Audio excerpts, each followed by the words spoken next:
Hi friends, నేను మీ Sai Kiran. Friends, ఇదే IQ neo 10R రీసెంట్గా లాంచ్ అయింది. అండ్ బై ద వే ఇది రివ్యూ అయితే కాదు, నేను అమెజాన్ నుండి అయితే పర్చేస్ చేశాను. ఈ ఫోన్ని దగ్గర ఒక 20 days నుంచి యూజ్ చేస్తున్నాను. అండ్ ఈ ఫోన్కి సంబంధించిన స్పెక్స్ అంతా కూడా డిస్ప్లే మీద ఇస్తా, మళ్ళీ చెప్పి మీ టైం వేస్ట్ అయితే చేయను. ఈ వీడియోలో జస్ట్ నా ప్రాక్టికల్ ఎక్స్పీరియన్స్ మాత్రమే మీతో షేర్ చేసుకుంటాను. ఈ 20 daysలో నేను నోటీస్ చేసిన ప్లస్లు మైనస్లు, అసలు ఈ ఫోన్ని కొనొచ్చా లేదా, ఈ బడ్జెట్లో మనకు ఆల్టర్నేట్స్ ఏమన్నా ఉన్నాయా, ఇదంతా కూడా చూద్దాము. ఈ ఫోన్ కొనే ప్లాన్ ఉంటే మాత్రం వీడియోని స్కిప్ చేయకుండా ఎండ్ వరకు చూడండి, మీకు తెలివి అనేవి చాలా తెలుస్తాయి. ఈ ఫోన్ యూనిక్ సెల్లింగ్ పాయింట్ వచ్చేసి దీని పర్ఫార్మెన్స్ అండ్ గేమింగ్. ఈ బడ్జెట్ లో heavy users and heavy gamers ని టార్గెట్ చేసి అయితే వీళ్ళు ఫోన్ అయితే తీసుకొచ్చారు. సో అందుకే మనము ఫస్ట్ దీని పర్ఫార్మెన్స్ అండ్ గేమింగ్ నుంచి అయితే స్టార్ట్ చేద్దాము. దీంట్లో మనకు స్నాప్డ్రాగన్ 8s Gen 3 ప్రాసెసర్ ఉంది. 8GB అండ్ 12GB ర్యామ్ ఉంటుంది. LPDDR5X RAM. 128GB వేరియంట్ వచ్చేసి మనకు UFS 3.1 స్టోరేజ్ తో వస్తుంది. నా దగ్గర ఉన్నది 128GB వేరియంట్. అండ్ ఇందులో మనకు 256GB స్టోరేజ్ వేరియంట్ కూడా ఉంది. అది మనకు UFS 4.1 స్టోరేజ్ తోనే వస్తుంది. వెబ్సైట్ లో వీళ్ళు అంటుడు benchmark scores 1.7 million score చేసినట్టయితే చూపిస్తున్నారు. బట్ నేను టెస్ట్ చేసినప్పుడు ఈ వేరియంట్ లో నాకు 1.3 మిలియన్ అయితే స్కోర్ చేసింది. గీక్ బెంచ్ రన్ చేసినప్పుడు సింగిల్ కోర్ లో 1900+, మల్టీ కోర్ లో 4800+, అండ్ GPU స్కోర్ 9400+ వచ్చింది. CPU థ్రాట్లింగ్ కూడా రన్ చేసి చూసాను, 88% స్కోర్ వచ్చింది. But AC and fan of చేసి టెస్ట్ చేసినప్పుడు 78% స్కోర్ చేసింది. ఆన్ పేపర్ చూసుకుంటే సింగిల్ కోర్ పర్ఫార్మెన్స్ పరంగా మనకు 8 Gen 2 లాంటి పర్ఫార్మెన్స్ ఇస్తుంది. But multi core and GPU performance పరంగా మనకు 8 Gen 2 8s Gen 3 కన్నా బెటర్ గా పర్ఫార్మ్ చేస్తుంది. ఫస్ట్ నేను దీంట్లో కొంచెం హెవీగా ఎడిటింగ్ అయితే ట్రై చేశాను. కైన్ మాస్టర్ ఇన్స్టాల్ చేసేసి నా దగ్గర ఉన్న 4K రా ఫుటేజెస్ అయితే వేసి ఎడిటింగ్ చేయడం స్టార్ట్ చేశాను. అప్ టు 4 layers వరకు అయితే నేను వేసాను. సో మనకు ఎడిటింగ్ ల్యాగ్ లేకుండానైతే అవుతుంది, విచ్ ఇస్ వెరీ గుడ్ అని చెప్పొచ్చు. అండ్ 1080p చూసుకుంటే దగ్గర ఒక 20 layers వరకు వేసినా కూడా ల్యాగ్ అయితే అవ్వట్లేదు. సో దీంట్లో మీరు ఎడిటింగ్ కూడా మేనేజ్ అయితే చేయొచ్చు. మంచి 4K ఎడిటింగ్ కూడా మీరు దీంట్లోనైతే చేయొచ్చు. అండ్ వీడియో ఎక్స్పోర్టింగ్ కూడా ఫాస్ట్ గానే అవుతుంది. నెక్స్ట్ మనం గేమింగ్ గురించి మాట్లాడుకుంటే, సో దీంట్లో గేమింగ్ పొటెన్షియల్ తెలుసుకోవడానికి నేను BGMI, ఫ్రీ ఫైర్, జెన్షన్ ఇంపాక్ట్ ఇవన్నీ ఇన్స్టాల్ చేసి చాలా రోజుల నుంచి అయితే ఇంటెన్స్ గానే అయితే ఆడాను. సో BGMI మనకు smooth plus ultra extreme 120 FPS, ultra HDR plus ultra 40 FPS వరకు సపోర్ట్ చేస్తుంది. ఫ్రీ ఫైర్ లో మనకు 90 FPS చూపిస్తుంది, బట్ 90 FPS అయితే రావట్లేదు. జెన్షన్ ఇంపాక్ట్ లో మ్యాక్స్ గ్రాఫిక్స్ 60 FPS వరకు సపోర్ట్ చేస్తుంది. BGMI 1 hour గేమ్ ప్లే లో నాకు least 91 FPS and average 116 FPS వచ్చింది. గేమింగ్ ఎక్స్పీరియన్స్ చాలా బాగుంది, ఎక్కడ కూడా నేను ల్యాగ్స్ అయితే నోటీస్ చేయలేదు. అండ్ ఫ్రీ ఫైర్ లో లీస్ట్ 57 FPS అండ్ యావరేజ్ గా 61 FPS వచ్చింది. ఫ్రీ ఫైర్ ని వీళ్ళు సరిగ్గా ఆప్టిమైజ్ చేయలేదేమో, 90 FPS చూపిస్తుంది కానీ 60 FPS కన్నా ఎక్కువనైతే వెళ్ళట్లేదు. అండ్ నెక్స్ట్ మనం జెన్షన్ ఇంపాక్ట్ లో లీస్ట్ 37 FPS అండ్ యావరేజ్ గా 51 FPS వరకు అయితే వచ్చింది. సో గేమ్ ప్లే మొత్తంలో మేజర్ ల్యాగ్స్ అయితే నేను ఏం నోటీస్ చేయలేదు, కానీ ఫ్రేమ్ డ్రాప్స్ మాత్రం అక్కడక్కడనైతే అబ్జర్వ్ చేశాను. అండ్ నెక్స్ట్ ర్యామ్ మేనేజ్మెంట్ బాగుంది. రెగ్యులర్ యాప్స్ ఆల్మోస్ట్ అన్ని ర్యామ్ లో ఉంచుకుంటుంది. ఈవెన్ ఒక 2 games వరకు కూడా ర్యామ్ లో అలానే ఉంచుకుంటుంది. ఓవరాల్ గా పర్ఫార్మెన్స్ అండ్ గేమింగ్ చూసుకుంటే మాత్రం చాలా బాగుందని చెప్పవచ్చు. హీటింగ్ ని కంట్రోల్ చేయడానికి వీళ్ళు ఇందులో 6043 mm2 వేపర్ ఛాంబర్ అయితే యూజ్ చేశారు. ఎంత హెవీగా యూజ్ చేసినా కూడా 30 degrees రూమ్ టెంపరేచర్ లో ఫోన్ ఒక 42 degrees కన్నా ఎక్కువనైతే రీచ్ అవ్వలేదు. బట్ సమ్మర్ కాబట్టి ఫోన్ టచ్ చేస్తే నార్మల్ కన్నా కొంచెం ఎక్కువగా వేడైతే అనిపించింది. బట్ హీటింగ్ కూడా నాకు మేజర్ హీటింగ్ అయితే ఏమి అనిపించలేదు. ఓవరాల్ గా చూసుకుంటే మాత్రం నేను చాలా స్ట్రెస్ చేసే యూజ్ చేశాను. సో 4K వీడియో ఎడిటింగ్ చేశాను 5 layers వరకు వేసి. అండ్ ఈ గేమ్స్ అన్నిటిని కూడా చాలా రోజుల నుంచి స్ట్రెస్ చేసి ఆడాను. సో అయినా కూడా నాకు పర్ఫార్మెన్స్ అండ్ గేమింగ్ పరంగా అంత మేజర్ ఇష్యూస్ అయితే ఏమనిపించలేదు. సో పర్ఫార్మెన్స్ అండ్ గేమింగ్ బాగుందని చెప్పొచ్చు. నెక్స్ట్ డిస్ప్లే విషయానికి వస్తే, ఈ ఫోన్ మనకు 6.78 inch 1.5K 120Hz AMOLED డిస్ప్లేతో వస్తుంది. ఐక్యూ వెబ్సైట్ లో చూసుకుంటే అప్ టు 144 Hz అని మెన్షన్ చేశారు. బట్ ఆ 144 Hz అన్నిట్లోనైతే రాదు. ప్రజెంట్ ఓన్లీ 3 games కి మాత్రమే ఆప్టిమైజ్ చేశారు. ఫ్యూచర్ లో మరి UI మొత్తానికి ఇంప్లిమెంట్ చేస్తారా లేదా అనేది క్వశ్చన్ మార్కే. అండ్ ఈ ఫోన్ మనకు 4500 nits local peak brightness and 1200 nits high brightness mode తో వస్తుంది. 4500 nits ఓన్లీ డిస్ప్లేలో particular area and fraction of seconds వరకే ఉంటుంది. 1200 nits హై బ్రైట్నెస్ మోడ్ ప్రకారం చూస్తే మాత్రం డే టైమ్ అవుట్డోర్ కండిషన్స్ లో డిస్ప్లే విజిబుల్ ఉంది, కానీ మీరు మరీ మిట్ట మధ్యాహ్నం ఫోన్ ని డైరెక్ట్ గా సన్లైట్ కింద తీసుకెళ్తే మాత్రం బ్రైట్నెస్ స్లైట్ గా మీకు తక్కువ అనిపించవచ్చు, బట్ విజిబుల్ ఉంది. సో డిస్ప్లే మాత్రం చాలా బ్రైట్ ఉందని చెప్పొచ్చు. ఇది మనకు వైడ్ బ్యాండ్ L1 కి సపోర్ట్ చేస్తుంది. నెట్ఫ్లిక్స్ లో HDR కంటెంట్ చూడొచ్చు. Dolby vision and HDR 10+ support అయితే ఇవ్వలేదు. రిమైనింగ్ డిస్ప్లేలో కలర్స్ కానీ షార్ప్నెస్ కానీ ఎవ్రీథింగ్ బాగున్నాయని చెప్పొచ్చు.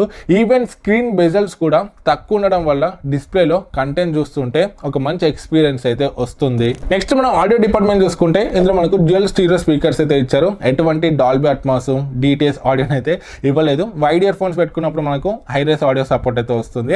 అండ్ బ్లూటూత్ లో మనకు LDAC సపోర్ట్ ఒక్కటే ఇచ్చారు, LHDC సపోర్ట్ అయితే ఇవ్వలేదు. అదే పోకో F6 లో చూసుకుంటే మనకు డాల్బీ అట్మాస్ తో పాటు వైర్లెస్ LHDC సపోర్ట్ కూడా ఉంటుంది. స్టార్టింగ్ లో స్పీకర్స్ ఎట్లుంటాయి అనుకున్నా, బట్ స్పీకర్స్ మనకు లౌడ్ అండ్ క్లియర్ ఉన్నాయి. ఈవెన్ మనం స్లైట్ గా బేస్ ను కూడా ఫీల్ అయితే అవుతాము. ఈవెన్ డిజైన్ కూడా మనకు race track design and dual tone finish తోనే ఫోన్ చూడడానికి మంచిగా అనిపిస్తుంది.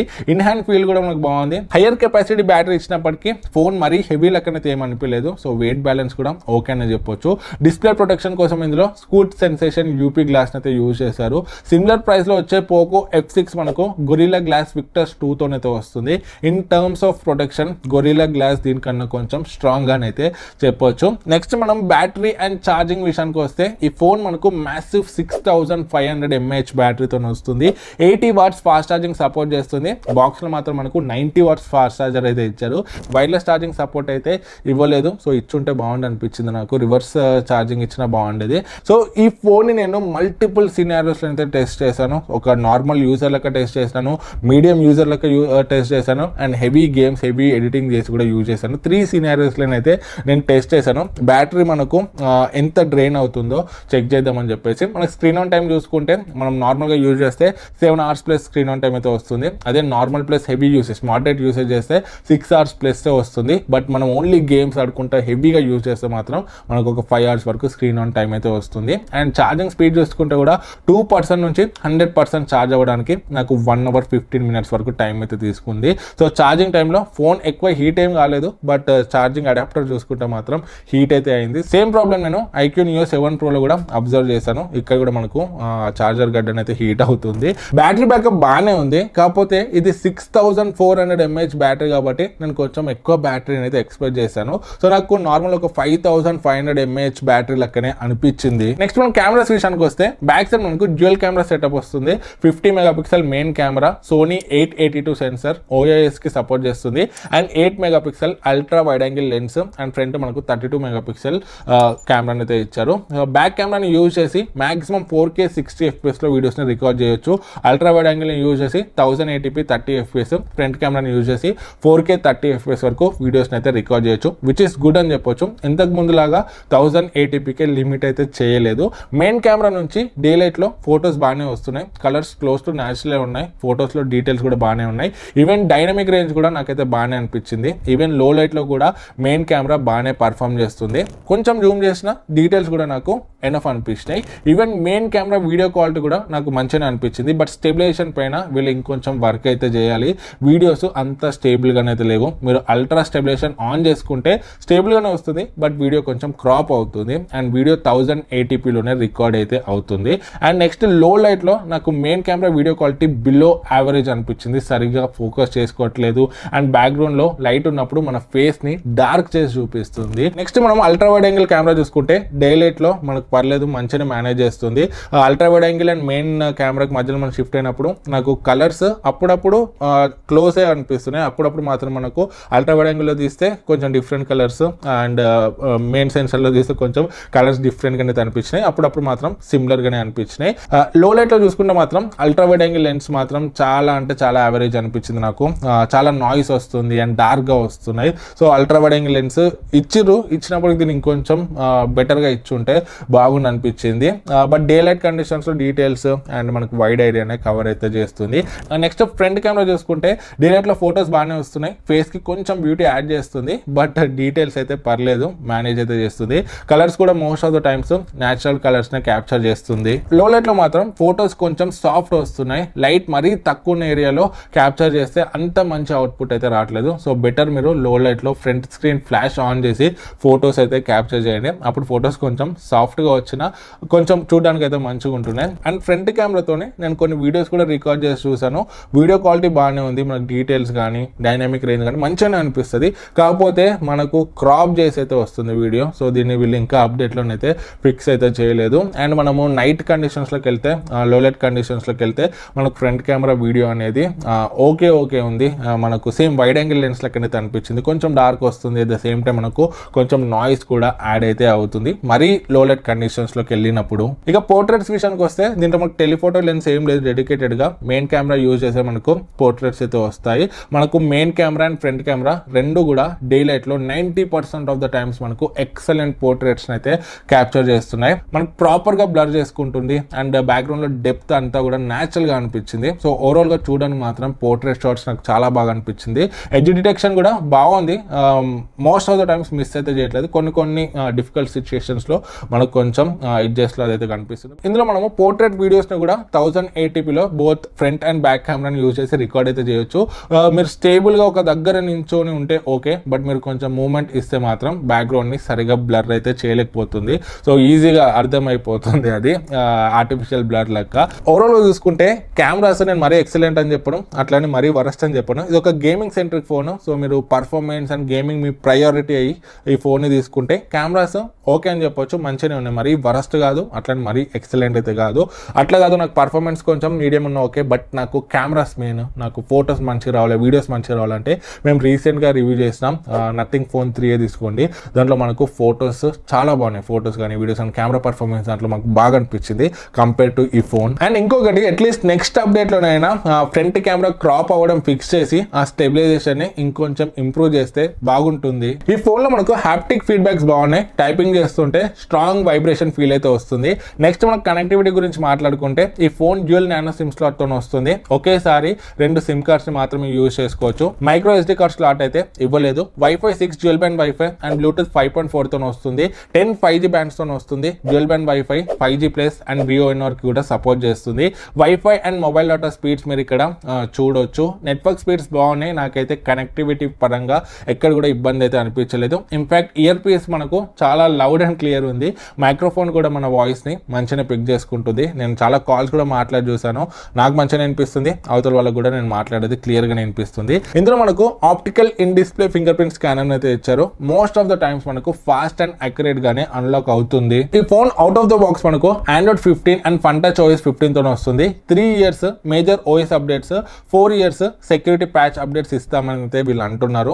నాకు ఫోన్ కొన్నప్పటి నుంచి ఒక 2 ఇంప్రూవ్మెంట్ అప్డేట్స్ అయితే వచ్చాయి అండ్ IQ అప్డేట్స్ కూడా టైమ్ టు టైం అయితే ఇస్తుంది. సో దీంట్లో ఎటువంటి ఇబ్బంది అయితే ఉండదు. ఫోన్ లో మనకు bloatware apps and lock screen లో గ్లాన్స్ పోస్టర్స్ వస్తూనే ఉంటాయి. మీరు అవి రావద్దంటే నేను స్టెప్స్ కింద డిస్క్రిప్షన్ లో ఇస్తాను, వాటిని ట్రై చేయండి. బట్ ఓవరాల్ గా UI బాగుంది, యానిమేషన్స్ కూడా స్మూత్ ఉన్నాయి. యూజ్ చేస్తుంటే ఫాస్ట్ అండ్ స్మూత్ అనిపించింది. ఫీచర్స్ వైజ్ ఇందులో కొన్ని AI ఫీచర్స్ కూడా ఇచ్చారు and additional features like dual app lock, app hide లాంటి మల్టిపుల్ ఫీచర్స్ అయితే ఉంటాయి. ఇవన్నీ ఎక్స్ప్లెయిన్ చేస్తే వీడియో కొంచెం లెంగ్త్ అయితే అవుతుంది. దీనికి సంబంధించి FunTouch OS tips and tricks video అయితే చేస్తాను. సో అందులో ఈచ్ అండ్ ఎవ్రీథింగ్ గురించి మనం డిస్కస్ చేద్దాము. కాల్ రికార్డింగ్ కోసం ఇందులో వివో వాళ్ళ డైలర్ ఇచ్చారు. అవతల వాళ్ళకి తెలియకుండా కాల్స్ రికార్డ్ చేసుకోవచ్చు. అండ్ ఫోన్ టాప్ లో IR బ్లాస్టర్ ఉంది. మీ ఇంట్లో ఉన్న అప్లయన్సెస్ కూడా IR బ్లాస్టర్ సపోర్ట్ చేస్తే వాటిని కూడా మనం కంట్రోల్ అయితే చేయొచ్చు. ఈ ఫోన్ మనకు IP65 dust and splash resistance తో వస్తుంది. చిన్న వాన చినుకుల నుంచి ప్రొటెక్ట్ అయితే చేస్తుంది. మరి మీరు వర్షంలో తీసుకెళ్లి వాటర్ లో ముంచడం అట్లాంటివి అయితే చేయకండి. ఇంపార్టెంట్ సెన్సర్స్ అన్ని కూడా ఇచ్చారు, బట్ NFC ఒక్కటైతే ఇవ్వలేదు. సో ఇందులో ట్యాప్ అండ్ పే చేసి పేమెంట్స్ అయితే చేయలేము.